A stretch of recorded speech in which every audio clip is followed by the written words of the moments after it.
The hypocrisy amongst the Democratic Socialists is primed for new levels in 2019. Case in point, Iowa Representative Steve King is having his political gravitas upended by a free speech damning Congress.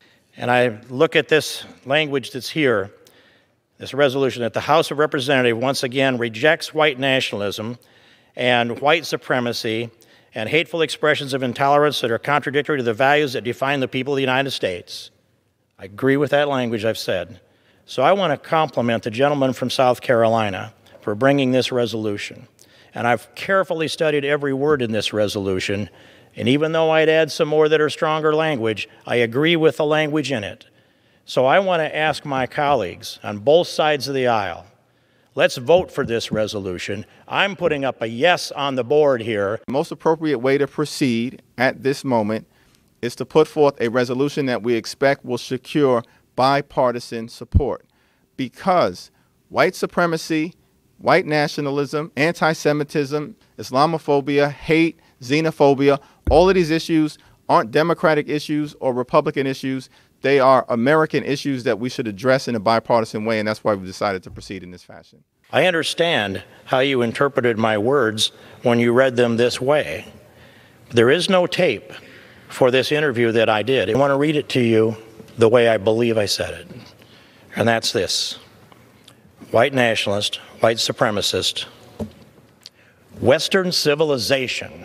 How did that language become offensive? Obviously, the Steve King debacle sets yet another future precedent to take out any Trump allies based on hearsay. Amazingly, the Democrats are given the reins of full hypocrisy, declaring in explicit terms their prejudice for Trump voters, a fantastical characterization of half of the U.S. population as old, white, bigoted, redneck men with limited education and political understanding, regardless of the millions of Americans that support Trump, that don't even come close to this description.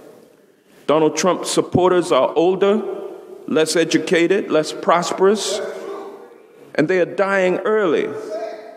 Their lifespans are decreasing, and many are dying from alcoholism, drug overdoses, liver disease, or simply a broken heart caused by economic despair.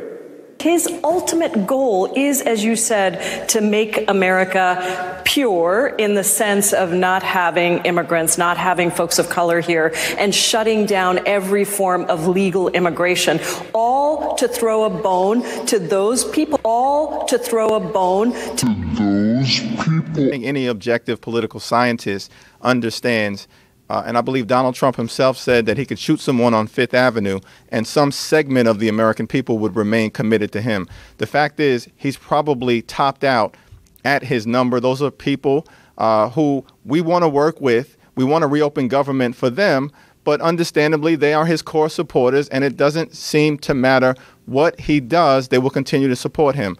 The District of Criminals is now reaching its immoral zenith, where free speech, truth, and reason are cast out from these hallowed halls, replaced by Marxist social upheaval fueled by the demagoguery of traitors. There is no room for white supremacy. That's why I took a strong action. That's why I wanted to make a statement. That's why I did something, and the steering committee did as well, and the whole body. Something as serious as this. We don't take this lightly. I think that we've been very clear. I think it was a very significant and serious step to remove him from committees. And I think that you've seen now repeated, this wasn't the first time, but his language questioning whether or not the notion of white supremacy is offensive is absolutely abhorrent. It's racist. John Bound reporting.